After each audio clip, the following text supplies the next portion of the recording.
Evangelho segundo escreveu João, capítulo de número 4, os versículos 28, 29 e o 30, quem achou, diga um amém bem forte. Deixou, pois, a mulher o seu cântaro, e foi à cidade, e disse àqueles homens: vinde, vede um homem que disse tudo quanto tenho feito. Porventura não é este o Cristo?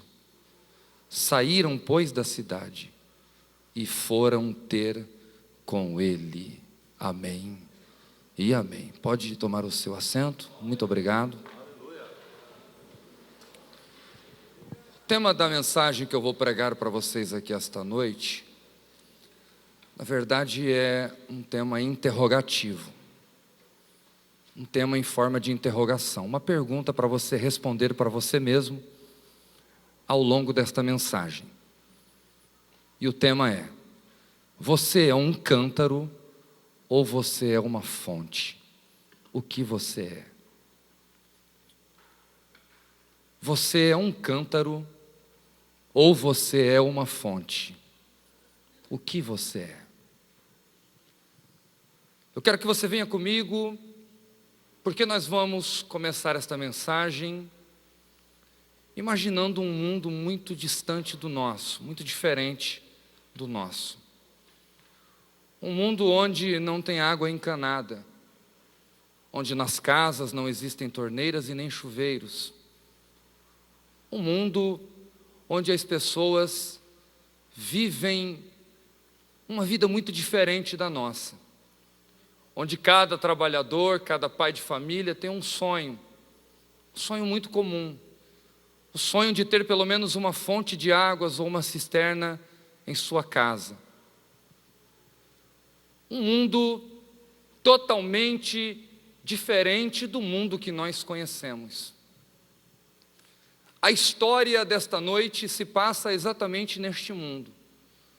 No mundo onde não há torneiras levando água para dentro das casas, onde a maioria das famílias sonham ter pelo menos uma cisterna à sua disposição, próximo da sua casa, um mundo onde não existe chuveiro, um mundo muito diferente do nosso. É este o mundo onde se passa esta famosa história. Neste mundo dominado pelos homens, predominado pelos homens que eram extremamente machistas. Estes homens, dos dias em que o Senhor Jesus Cristo viveu aqui na terra, eram homens tão extremos e tão machistas, que alguns deles chegavam a acreditar que as mulheres eram como os animais, que não tinham alma, que depois da morte para a mulher não existia nem céu e nem inferno, porque elas eram comparadas aos animais. É exatamente neste mundo que as mulheres, elas têm uma grande responsabilidade dentro das suas casas. Era papel da mulher buscar a água. Todos os dias, tanto as mulheres samaritanas, quanto as mulheres judias, e as mulheres do mundo do Oriente Médio em geral, elas tinham a responsabilidade de abastecer as suas casas buscando água. E essa era uma tarefa muito árdua, uma tarefa muito difícil de ser executada. E as mulheres, todos os dias, geralmente entre 6 e 7 horas da noite, e lá dentro do mundo do Oriente Médio isso ainda é tarde, porque no Oriente Médio, principalmente no verão, demora-se mais para escurecer. Eu não sei se vocês já foram para a Europa, por exemplo, no verão, na Europa escurece lá por 10h30, 11 horas da noite, no verão. 4 meses é assim, é estranho, é 10 horas da noite e a gente olha e a gente vê o sol brilhando muito forte, é muito diferente. Então entre 6 e 7 horas ainda é tarde, ainda é a tardezinha, e geralmente nesse horário as mulheres iam para a beira dos poços ou das cisternas para abastecerem-se de água. E isso era um costume comum. Mas aqui neste texto, A primeira observação que nós fazemos é que essa mulher, ela não foi para a beira do poço às 6 horas da tarde, ela foi na hora sexta, ou seja, ela foi à beira do poço exatamente na hora do almoço, ela foi meio-dia. Meio-dia as mulheres não faziam isso, porque o sol é escaldante demais, e elas não queriam enfrentar essa temperatura alta, elas não queriam expor o seu corpo a isso, até porque fazia mal, e buscar água ao meio-dia, era uma tarefa difícil. Geralmente elas iam no cair da tarde, mas aqui nós temos uma mulher samaritana que ia buscar água exatamente ao meio-dia. E ao longo deste texto, nós vamos entender o porquê que essa mulher não ia às 6 horas da tarde, e sim ao meio-dia. É que essa mulher, ela já tivera vários envolvimentos com vários homens, ela teve 5 maridos, e o que ela tinha agora não era dela. Então ela não era uma mulher bem vista na sociedade, ela não era uma mulher bem vista pelos religiosos. Então, para ela não ser confrontada pelas demais mulheres, para ela não ter um encontro com as demais mulheres, ela geralmente ia ao meio-dia, porque ao meio-dia ela estaria sozinha à beira do poço, e poderia desfrutar poderia pegar a água tranquilamente, poderia não enfrentar nenhuma mulher fazendo perguntas que ela não gostaria de responder, ou que ela não teria respostas para dar. Mas esse que parecia ser mais um dia, foi um dia diferente para esta mulher, porque quando ela chegou à beira do poço, exatamente ao meio-dia, ela se deparou com um homem diferente de todos os demais homens que ela já tinha conhecido. Estava lá Jesus, exatamente ao meio-dia, aguardando a chegada daquela mulher. Vem comigo então, porque nós vamos juntos conhecer um pouquinho mais deste mundo antigo e desfrutar de momentos maravilhosos juntos aqui, diante de uma palavra que vai tocar o nosso coração profundamente. É interessante que os versículos que nós lemos mostram-nos uma mudança total na vida desta mulher samaritana, porque os versículos 28, 29 e o 30 nos mostram uma mudança no comportamento desta mulher. O versículo de número 28 nos informa que depois que a mulher dialogou com Jesus, depois que ela esteve ao lado de Jesus, à beira do poço, depois da conversa com Jesus, esta mulher deixou o seu cântaro e foi à cidade. Isso é estranho, não é? Ela deixou o seu cântaro e foi à cidade. É porque houve uma mudança na vida desta mulher. Até ela ter este encontro com Jesus, ela era muito parecida com este cântaro. Ela tinha uma vida semelhante a este cântaro. Mas quando ela se encontrou com Jesus, a vida dela foi transformada, e agora ela não precisava mais deste cântaro, porque ela passou a ser uma fonte de águas, fontes de vida. Oh, glória a este Deus maravilhoso que nos transformou de cântaros em fonte. O cântaro geralmente era usado pelas mulheres para essa tarefa. Existia cântaros de diversos materiais. Essa palavra cântaro do hebraico, que é cade, e para falar disso, nesse sentido, aparece 14 vezes ao longo da Bíblia, e essa palavra deriva-se de uma raiz que significa aprofundar, porque geralmente o cântaro era usado para extrair a água do poço, e as mulheres usavam cântaros feitos de diversos materiais. Existiam até cântaros que eram feitos de peles de animais. Geralmente eram mais usados pelas mulheres beduínas. E interessante que Rebeca, já lá atrás, ela usava um cântaro para buscar água. É interessante que o cântaro também foi usado em outras situações, como por exemplo, no caso de Gideão. Gideão também usou o cântaro, mas Gideão não usou o cântaro para extrair água de um poço.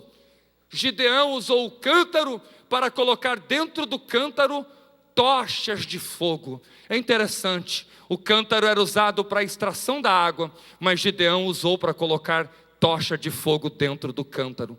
É interessante que o cântaro era muito comum entre os judeus. Quando você lê, por exemplo, lá no livro de Eclesiastes, capítulo de número 12, e o versículo de número 6, você encontra uma palavra também falando sobre o cântaro, mas uma palavra diferente. Aqui em Eclesiastes capítulo 12, versículo de número 6, está escrito assim: antes que se quebre a candeia de prata, e se despedace o copo de ouro, e se despedace o cântaro junto à fonte, e se despedace a roda junto ao poço.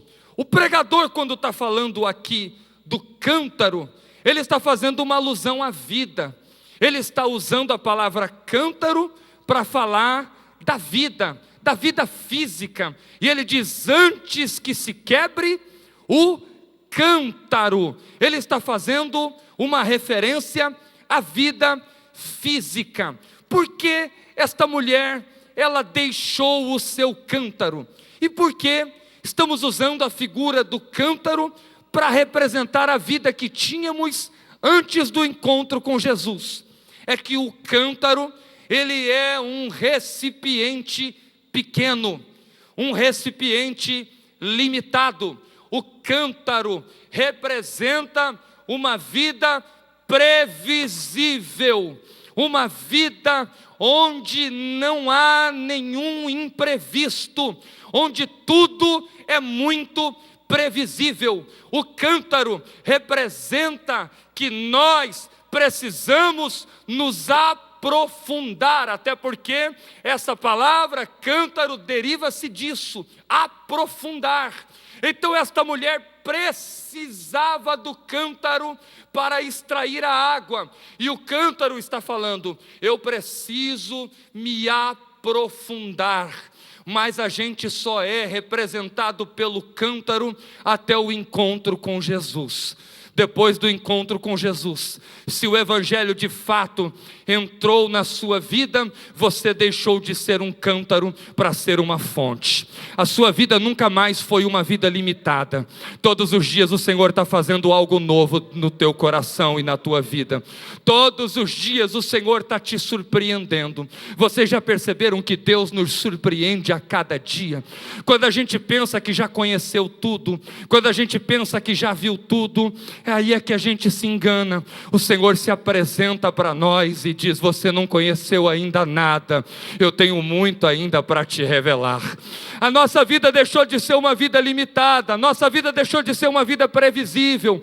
Você já percebeu que o Senhor todos os dias nos apresenta algo que talvez estava à nossa volta e que nós não tínhamos visto?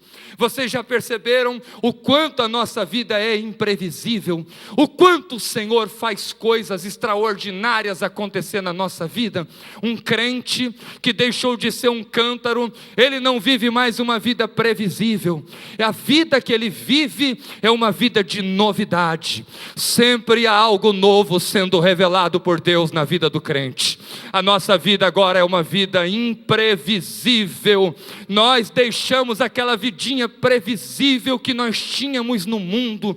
E se você ainda é um cântaro, se você ainda é um crente cheio de previsões, que vive aprisionado às previsões do mundo, você está sendo aqui representado por este cântaro que é previsível. O que tem de gente que está na igreja, mas é previsível demais. O que tem de gente que não deixa Deus surpreendê-lo.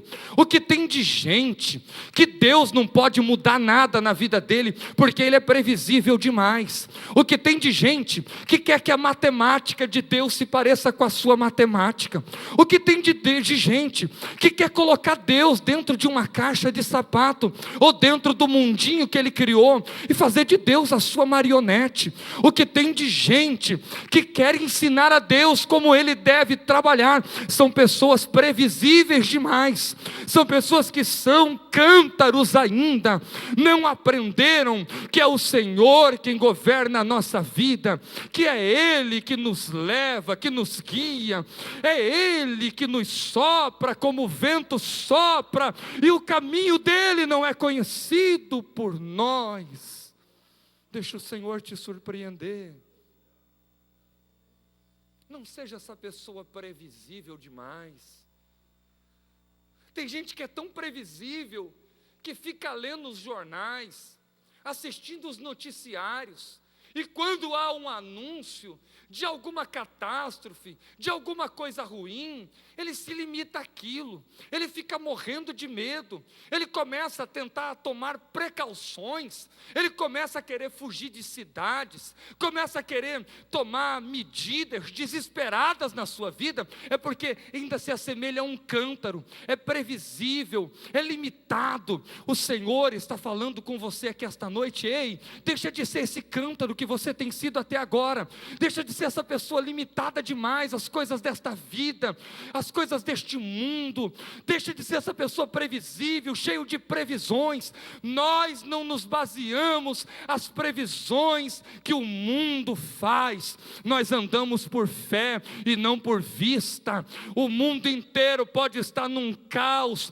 pode estar mergulhado no pecado e em crises terríveis, o mundo pode estar gritando recessão e crise, mas a igreja não. A igreja está dizendo: surpreenda-me, Senhor, a cada dia, porque eu não sou previsível, eu quero andar, Senhor, segundo a tua graça. O cântaro representa tudo que é previsível, tudo que é limitado, representa uma vida parada, porque a água do cântaro é uma água parada. O cântaro representa aquela vida que não tem sentido, aquela vida que não gera vidas. Gente, não basta viver, não basta estar vivo, a nossa vida tem que ter sentido. A nossa vida tem que produzir mais vidas. A nossa vida tem que produzir mudanças no ambiente que vivemos. Por onde passarmos, nós temos que ser geradores de vida. É por isso que Jesus diz, ainda no Evangelho de João, capítulo 10, versículo 10, texto conhecido de todos: eu vim para que tenhais vida, e vida com abundância. Se Jesus está falando que Ele veio para dar vida, e vida com abundância, é porque então existem pessoas que estão vivas, mas a vida não é abundante.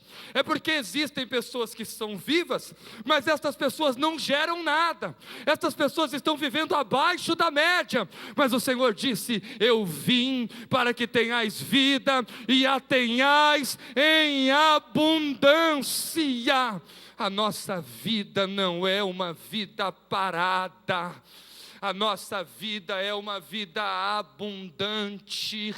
O Senhor quer produzir hoje dentro de você mudanças. Ele quer mexer as águas que estão paradas aí dentro do teu coração, na tua vida. O que tem de pessoas aqui aqui, eu não estou pregando para quem não vê, eu estou pregando para quem está aqui, para quem está nos assistindo pela internet agora, eu estou pregando para quem está agora em algum lugar do Brasil ou do mundo. Há muitas pessoas nos assistindo pela internet, há muita gente que está nos acompanhando aí, aonde você estiver, em qualquer parte do mundo, e eu quero dizer para você esta noite que não basta ser vivo, você tem que ter vida e vida com abundância. O cântaro representa um recipiente de águas paradas. Ei, Deus não te chamou para ser cântaro, Deus te chamou para gerar vidas.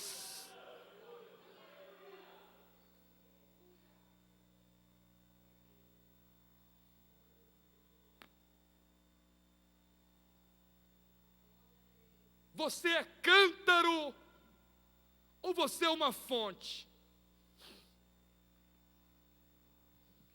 Vamos então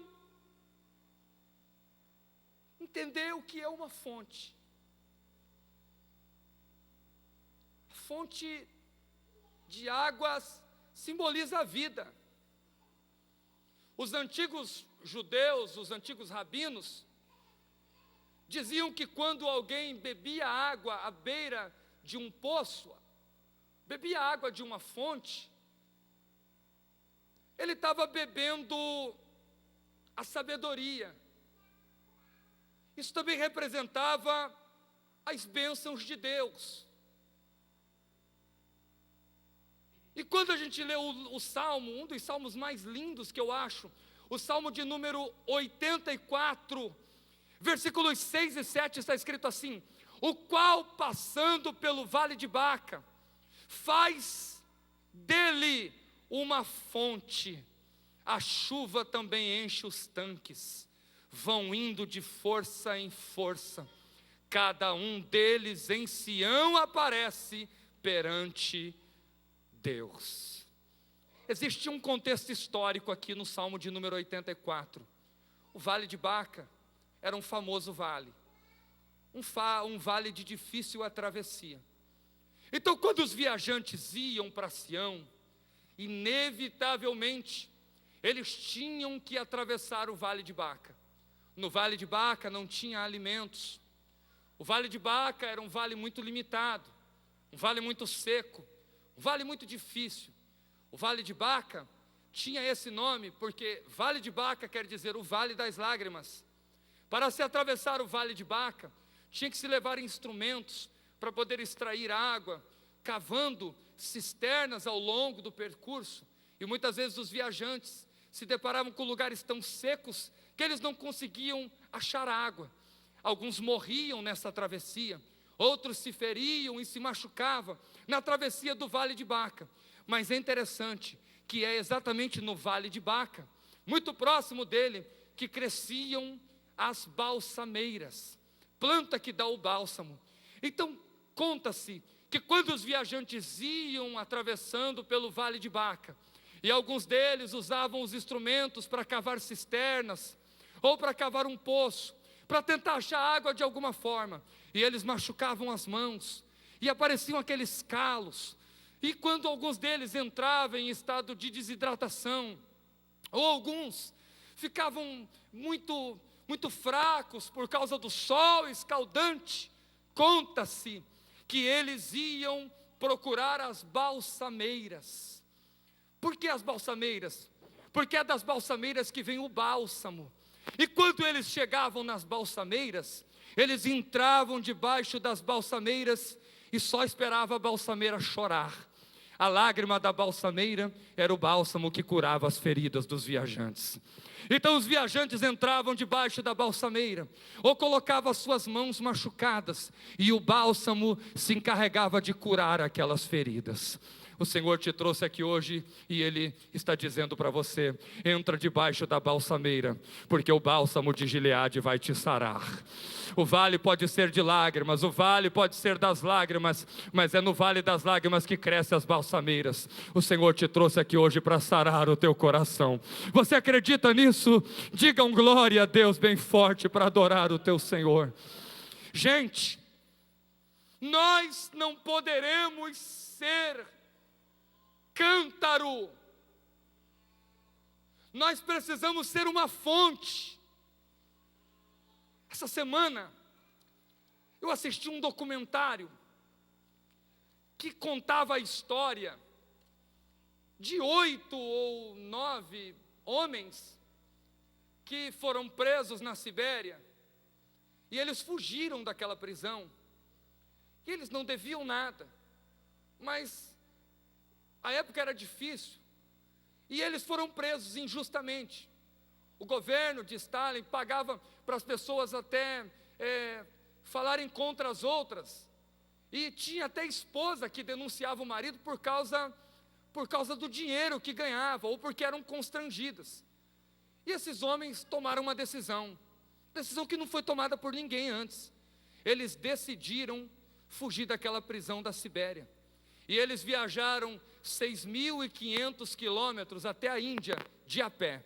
Eles enfrentaram as temperaturas mais extremas da terra, eles enfrentaram da neve ao calor do deserto, e há um momento no documentário que mostra estes homens atravessando pelo deserto, e nessa travessia, eles tiveram várias miragens, eles tinham uma visão do que não era real, é miragem, mas de repente, no meio daquele calor escaldante, eles viram algo que chamou a atenção. Eles perceberam que existia uma fonte de águas no meio daquele deserto, e um dos homens disse assim: não, a gente está tendo mais uma miragem, a gente está em estado de desidratação, não é real, a gente vai sair da rota, e depois para a gente voltar. Mas o outro companheiro insistiu e disse: não, a gente está muito desidratado, a gente precisa beber água, senão a gente vai morrer. Então eles convenceram o líder do grupo, e ele decidiu ir.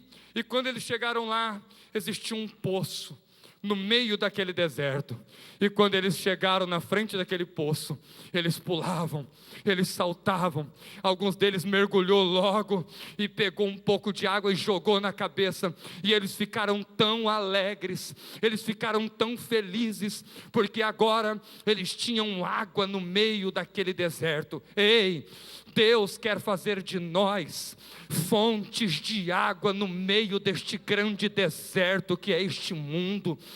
O mundo precisa beber a água que só nós poderemos dar a eles. Quantos aqui são fontes de água e não apenas um cântaro? Levante a mão e diga um amém bem forte.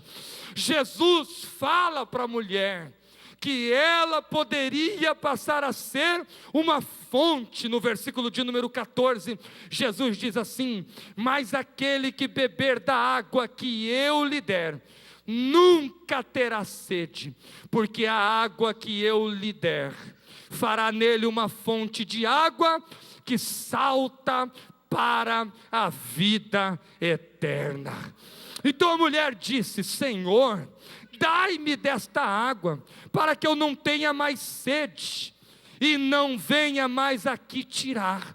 Essa mulher está mostrando o sonho de todo judeu, de ter uma fonte de água em sua própria casa, de não precisar ter a tarefa mais de todos os dias pegar o cântaro e ir buscar a água. Mas Jesus não está falando de uma sede física que vai ser saciada, não. Jesus está falando de uma fonte que vai brotar dentro dela para toda a vida, para a vida eterna. É isso que o Evangelho faz dentro de nós. Nós não somos mais um cântaro, nós não somos mais previsíveis, limitados, nós não somos como pessoas que não vivem, que apenas existem, que deixa a vida levar ele do jeito que quiser e não está nem aí, está vivendo abaixo. Não, nós somos uma fonte de água, onde a gente chega a mudanças no ambiente onde a gente se estabelece.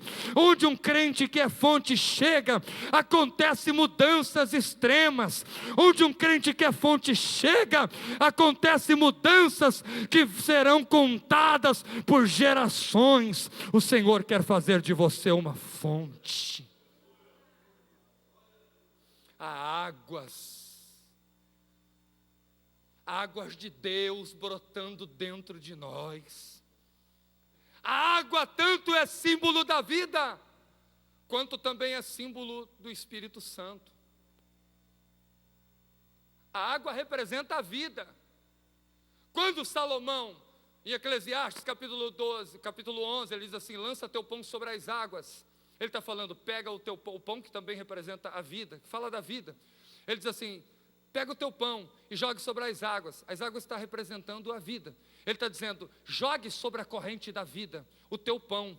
Jogue vida sobre vida.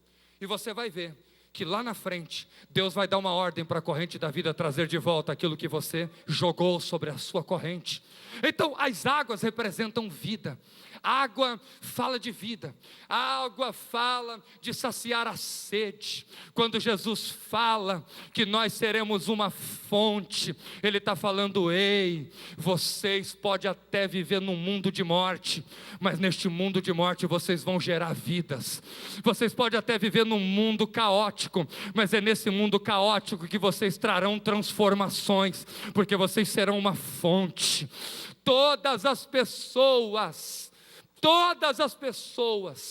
quando viviam naquele mundo antigo, se elas sabiam do endereço de uma fonte, elas obrigatoriamente iam lá. Jesus está falando, ei, eu vou fazer de vocês uma fonte.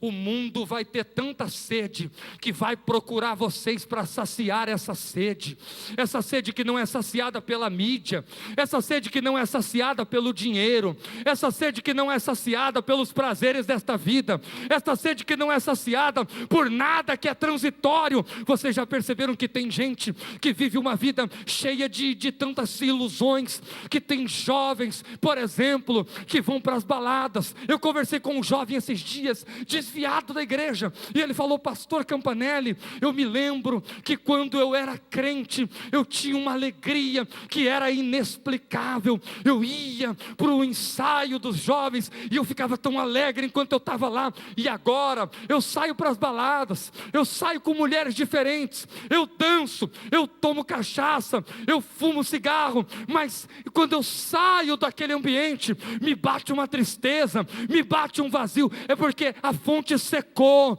E ele dizia, ei, eu me lembro que quando eu estava na igreja, eu não tinha dinheiro, mas não tem dinheiro que compre a alegria que eu sentia enquanto eu estava lá, adorando a Deus. É isso que nós transmitimos vida, nós somos uma fonte. Se você é fonte, você não pode ser parado do jeito que você tem sido até hoje.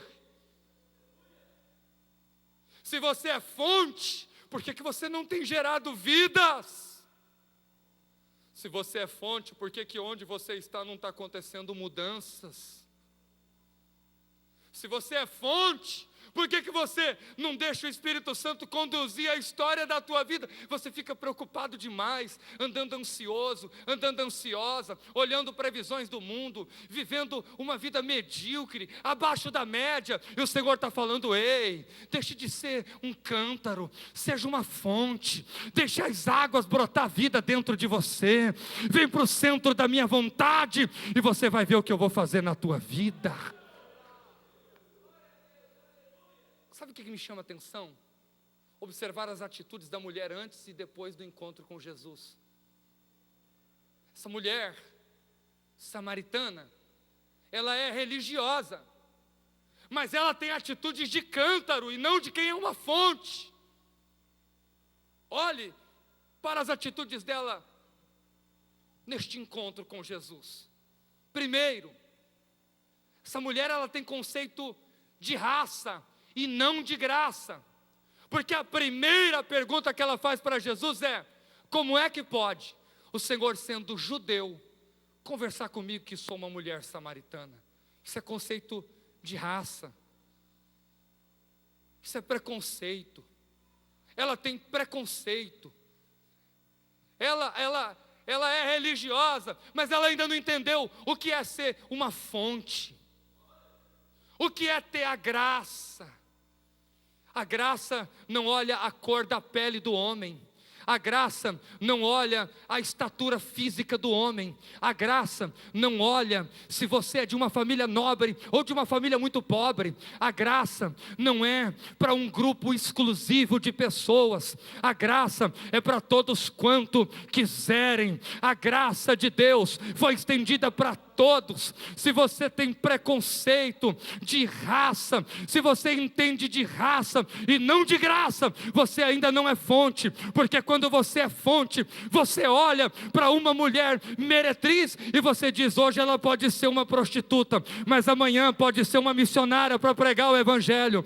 Se você olha uma pessoa lá fora e essa pessoa vive uma vida errada, uma vida podre, uma vida cheia de pecaminosidade, e você diz assim: se a graça alcançar esta pessoa, se a graça atingir a vida dela, se eu conseguir matar a sede dela, ela nunca mais vai cometer esses erros.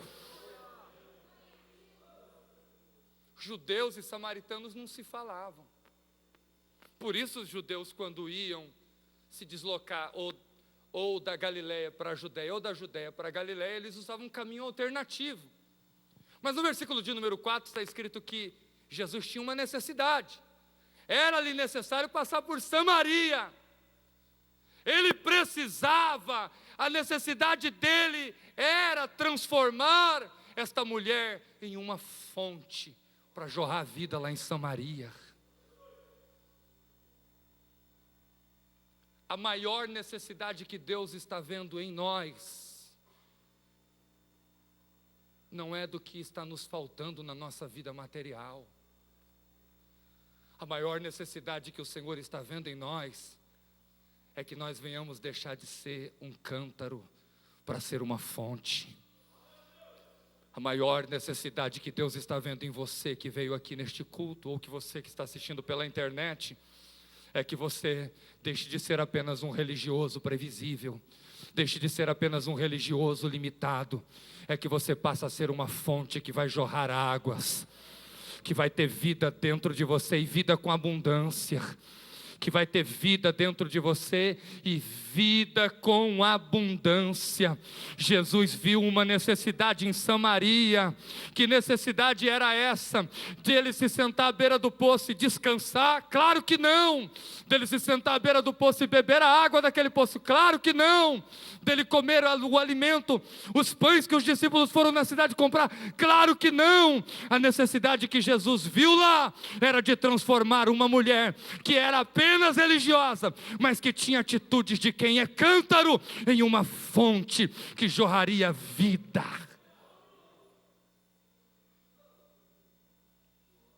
É muito interessante ler os evangelhos e observar a vida de Jesus. Constantemente Jesus estava em movimento.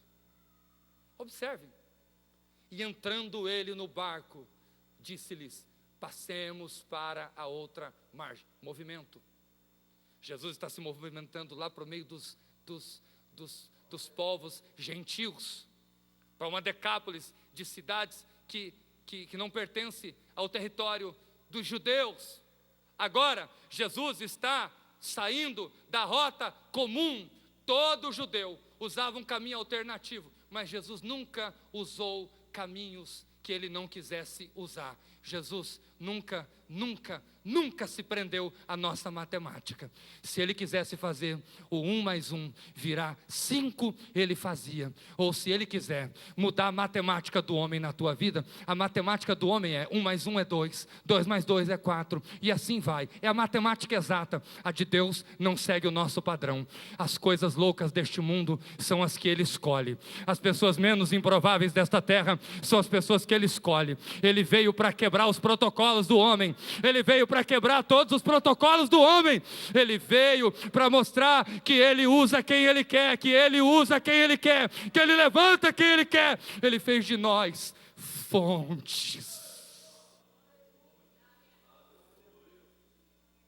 Jesus vai pelo caminho que os judeus não iam. Jesus vai pelo caminho que os judeus evitavam. para quebrar o conceito de raça e estabelecer a graça.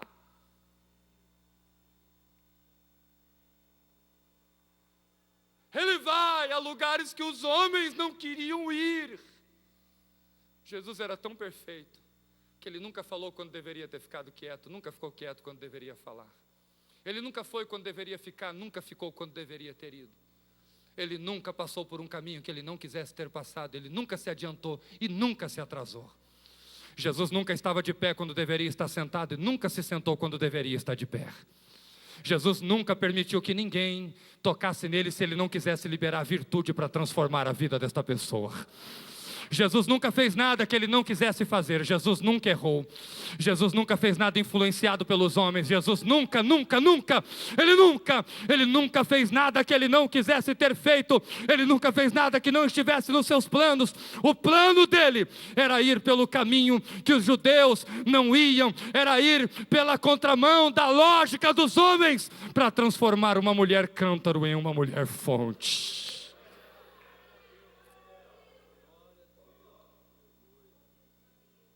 Quantas pessoas bebem a água de um cântaro? Quantas pessoas poderiam beber a água de um cântaro? Poucas. Quantas pessoas podem beber a água de uma fonte?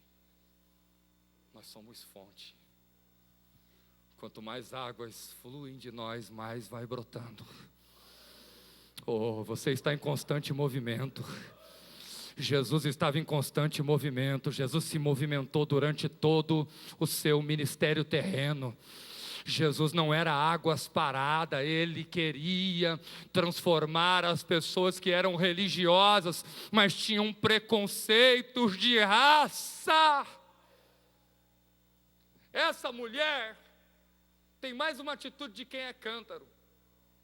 Ela entende de cultura, de tradição religiosa. Ela entende de lugar de adoração. Ela sabe quem fundou o poço. Ela sabe a profundidade do poço. Mas o que ela não sabe é que quem está do lado dela naquele momento é maior de quem fundou aquele poço. É maior do que o próprio poço. É maior que as águas que brotam daquele poço. Ele vai muito mais além do que a profundidade daquele poço. Ele está querendo dar uma vida de profundidade para ela, e ela ainda não sabe. Porque ela entende de tradição, o que tem de gente que entende de tradição religiosa, mas ainda é um cântaro. O que tem de gente que entende de história da igreja.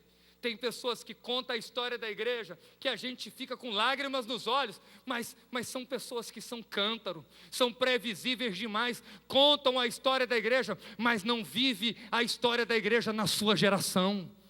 Tem gente que conhece tudo de tradições religiosas, mas não conhece o que é maior que as tradições religiosas. Então ele é preso às tradições. As tradições religiosas valem mais do que a adoração que flui de dentro do coração. Então, ao invés dele gerar vida com a sua ignorância religiosa, ele mata. O que tem de gente morta por causa dos ignorantes religiosos, que entende de tradição religiosa, mas não entendeu nada o que é ser uma fonte que vai gerar a vida. A ignorância religiosa já jogou muita gente para fora da igreja. O tradicionalismo religioso já matou muita gente. Essa mulher sabe quem fundou o poço. Ela sabe quem já bebeu a água desse poço. Essa mulher entende das tradições. Essa mulher entende de cultura. Mas ela ainda não é uma fonte. É um cântaro. E quando a gente quer colocar Deus, irmãos, no nosso patamar, quando a gente é aquele crente tradicional, Eu ouvi alguém dizer esta semana que à medida que a gente vai ficando mais velhos, eu, por exemplo, tenho 35 anos e são 35 anos de fé, nascido e criado na igreja.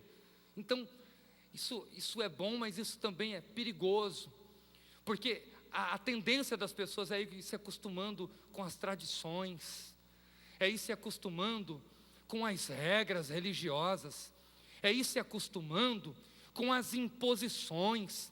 E o que tem de pessoas que entende de tradição, que segue as tradições, mas que por dentro é uma fonte seca, não está escrito dentro das igrejas. O que tem de gente que só vem para a igreja porque é uma tradição dele, mas ele não tem mais vida dentro dele, não está escrito.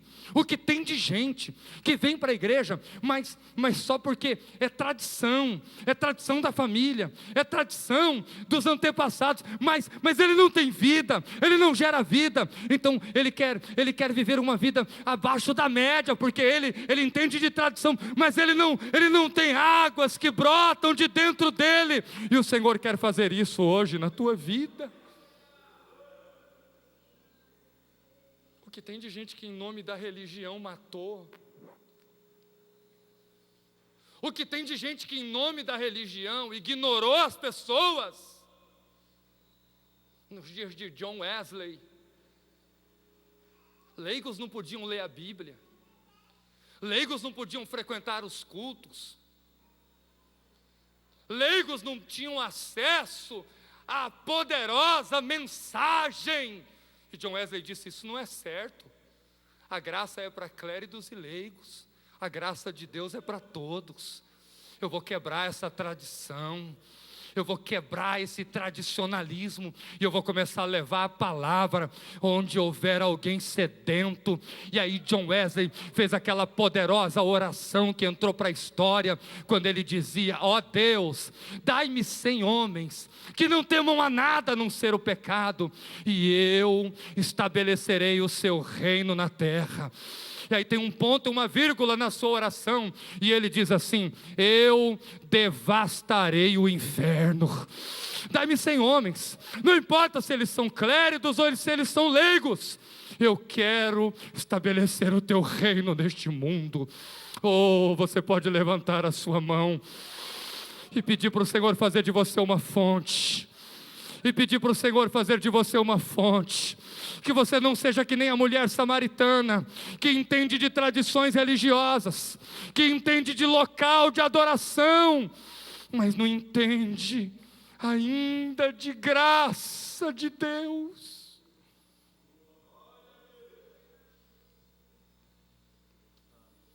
Essa mulher também é inquieta por aquilo que inquieta os homens hoje.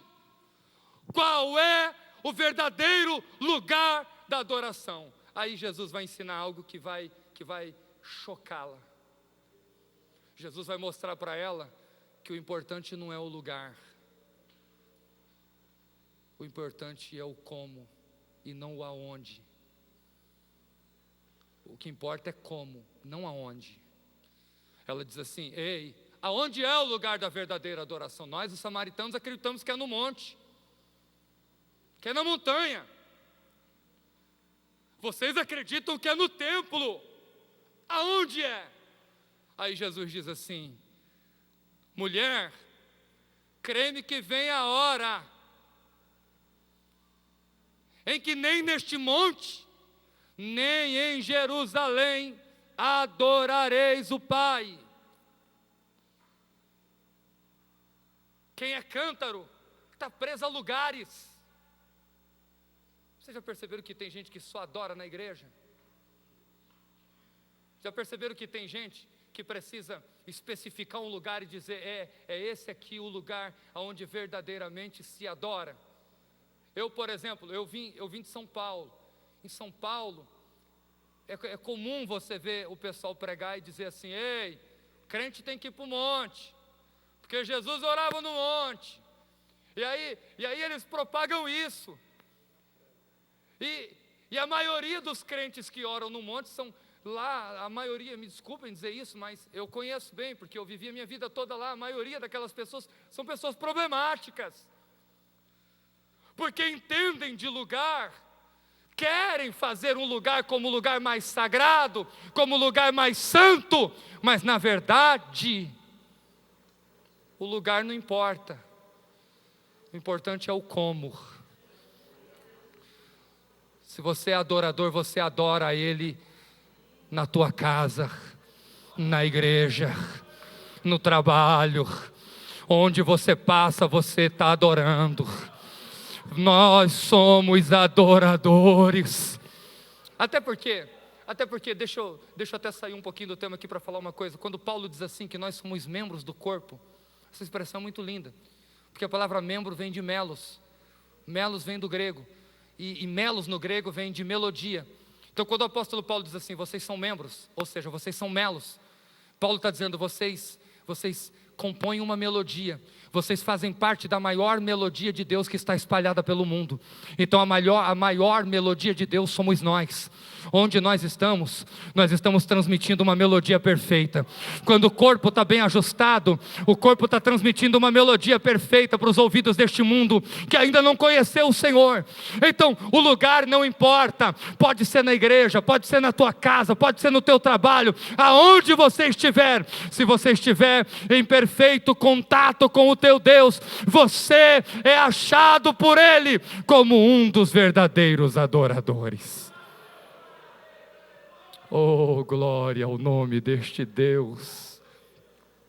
Eu vou terminar agora falando o seguinte: a mulher também fala de adoração, mas como ela é cântaro,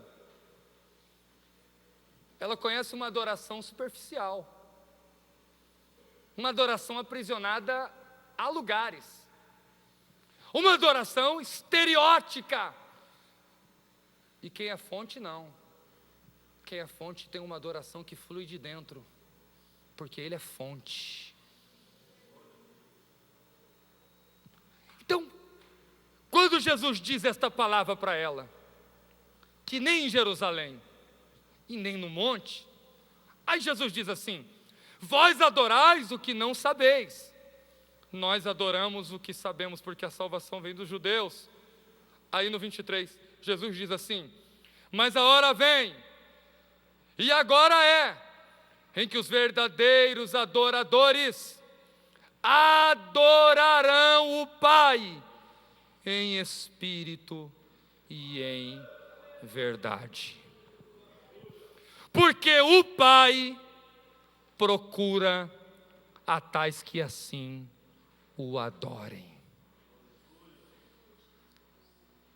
Aí, a pergunta que não quer calar é: como é que pode Deus procurar aquilo que Ele sabe onde é que está?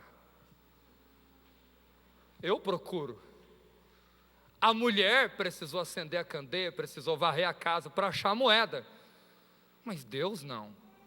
Como é que Deus procura aquilo que Ele sabe onde é que está? Como é que se entende o Salmo 89, versículo 20, quando o próprio Deus diz assim: eu achei a Davi? Como é que Deus acha um homem que Ele sabe onde é que está esse homem? Como é que Deus procura aquilo que Ele sabe onde está? Se Ele é onipotente, onipresente, onisciente, Ele sabe de tudo. Ele me conhece, melhor do que eu mesmo me conheço. Conhece o meu presente, conhece o meu passado e conhece o meu futuro. Ele sabe de tudo. Deus não está preso ao tempo. Como é que então Deus procura? Então a gente precisa se aprofundar aqui e entender que quando Jesus usa a expressão procurar, na verdade Jesus está falando assim: o Pai está querendo entrar em sintonia, porque a palavra procurar aqui quer dizer sintonia. Entrar em sintonia. Você conhece o rádio? Lembra do rádiozinho mais antigo, quando você mexia no botãozinho para você achar a sintonia perfeita da rádio que você queria ouvir? O equipamento moderno, ele também tem uma sintonia de rádio, seja lá do que for, do seu televisor, você tem que achar uma sintonia, não é? Quando Jesus está falando que o Pai procura os verdadeiros adoradores, aqueles que adoram em espírito e em verdade, Jesus está falando que o Pai está querendo entrar em sintonia com as suas fontes aqui nesta terra. Ele está querendo entrar em sintonia, Ele está querendo se sintonizar, Ele está querendo achar alguém que está em sintonia com Ele. Ele está querendo ter uma sintonia perfeita com você. Será que nós podemos dizer que temos essa sintonia com os céus? Que a nossa sintonia é ininterrupta, que a nossa sintonia, ela é ininterrupta. O Senhor te trouxe aqui hoje para falar para você que você pode ser uma fonte de Deus aqui neste mundo, que você precisa ter uma sintonia perfeita com Ele. E quando esta mulher entende isso, ela deixa o cântaro e ela vai para a cidade. Ela se esquece que ela é mal vista na cidade. Olha que poder transformador que o Evangelho provoca na vida da pessoa. Se ela foi ao meio-dia buscar a água, é porque ela não queria ter contato com as pessoas, mas a primeira mudança que o Evangelho provoca nela é: não se esconda mais das pessoas. Vai para as pessoas, porque agora você é uma fonte, você vai gerar vida. A vida que Deus gerou em você não é só para você, é para os outros também. Você já prestou atenção que uma pessoa que era drogada, ele tem que ir para uma casa de recuperação para poder se tratar? E as pessoas, quanto mais drogadas e mais perdidas, mais querem fugir das pessoas. Mas quando conhece o Evangelho, pode ter a vida mais ruim que tivesse, podia ser o maior drogado, a pessoa mais perdida, a primeira decisão que ela toma é: eu quero revelar Jesus para as pessoas também, eu quero que todos conheçam esse Senhor. Se a mulher é religiosa e vai para o poço ao meio-dia para não ter contatos, depois que ela passa a ser uma fonte, ela quer jorrar essa água. Ei, eu quero que você fique de pé neste momento. Aleluia, aleluia. Porque eu quero orar com você. Responda para você mesmo: você é um cântaro ou você é uma fonte? Você tem gerado vida? Você tem sintonia com Deus? Você está em contato ininterrupto com os céus? Deus te acha? Ou seja, Ele tem sintonia ininterrupta com você, perfeita, sem as interrupções do mundo, ou as ansiedades têm te consumido, as preocupações, as indecisões, o materialismo, a falta de compromisso com Deus tem te consumido, a ponto de você ser um cântaro, a ponto de você ser previsível demais, a ponto de você querer fazer da matemática de Deus a tua matemática, a ponto de você não permitir que Deus faça nada de novo na tua vida. O interessante de ser uma fonte é que as águas são contínuas, as águas não são estancadas. Até no pior deserto que existe neste mundo, você mata a sede dos sedentos. É isso que o Senhor quer fazer na sua vida. Hoje o Senhor não tem mais a samaritana. Hoje o Senhor não tem mais os nossos irmãos que fundaram a igreja no Brasil e nem os heróis da fé. Hoje Ele tem eu e tem você, que vai ser uma fonte para matar a sede deste mundo. Responda para você mesmo: você é um cântaro ou você é uma fonte? Eu gostaria de fazer uma oração, se o meu pastor permitir, com a autorização do nosso pastor. Eu gostaria que você que ouviu essa palavra e foi profundamente tocado, vem aqui na frente. Você que precisa se movimentar, precisa que o Espírito Santo agite as águas dentro de você, precisa que o Espírito Santo faça você gerar vidas.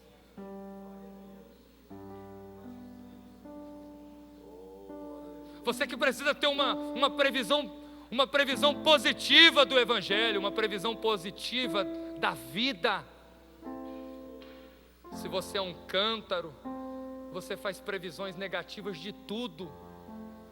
Mas se você é uma fonte, por que fazer previsões negativas se você tem a vida dentro de você?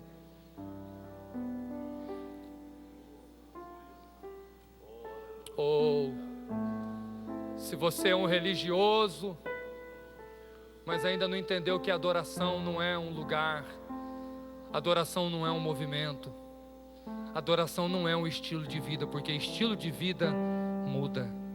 Você pode mudar um estilo de vida. Não, adoração é mais que isso.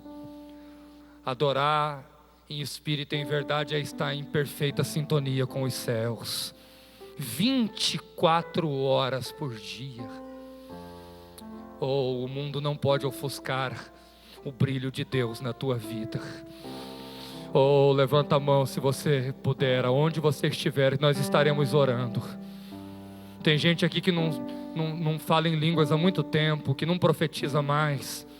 Tem gente aqui que evangelizava, entregava panfleto, fazia parte de um departamento na igreja, mas agora as águas pararam dentro de você. O Senhor está querendo agitar estas águas do Espírito. Tem gente aqui que é crente há anos, mas não foi batizado ainda com o Espírito Santo. Olha o que Deus me falou aqui agora. E é para você passar a buscar o batismo com o Espírito Santo a partir de hoje. O Senhor quer movimentar as águas na tua vida. Você precisa ser cheio do Espírito Santo de Deus. Fecha os teus olhos. Deus, não queremos ser um cântaro, queremos ser uma fonte, Senhor. Senhor, a fonte independe do lugar. Se a fonte estiver num deserto, o deserto passa a ser valorizado porque ali está ela. Assim somos nós aqui neste mundo. Aonde nós chegamos, nós valorizamos tudo, porque onde quer que as águas corram, elas geram vida. Senhor, faça-nos ser uma fonte, Senhor.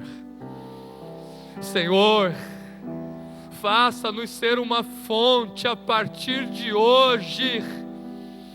Senhor, renova este irmão, renova esta irmã, que tinha uma sintonia perfeita com os céus, que tinha uma sintonia ininterrupta com o Senhor, 24 horas por dia, mas perdeu. Senhor, faz deste irmão uma fonte de águas vivas. Não nos deixa, Senhor, ser previsíveis demais. Não nos deixe entender de religião e não entender nada da graça. Senhor, batiza com Teu Espírito Santo aqui esta noite. Senhor, é um culto de ensino, mas nos cultos de ensino o Senhor batiza também com Teu Espírito. Senhor, nós não somos previsíveis, nós não queremos Te limitar, Senhor. Senhor, Tu podes fazer o que Tu queres fazer aqui neste lugar, Senhor. Senhor, Tu podes quebrar os nossos protocolos aqui hoje para agir.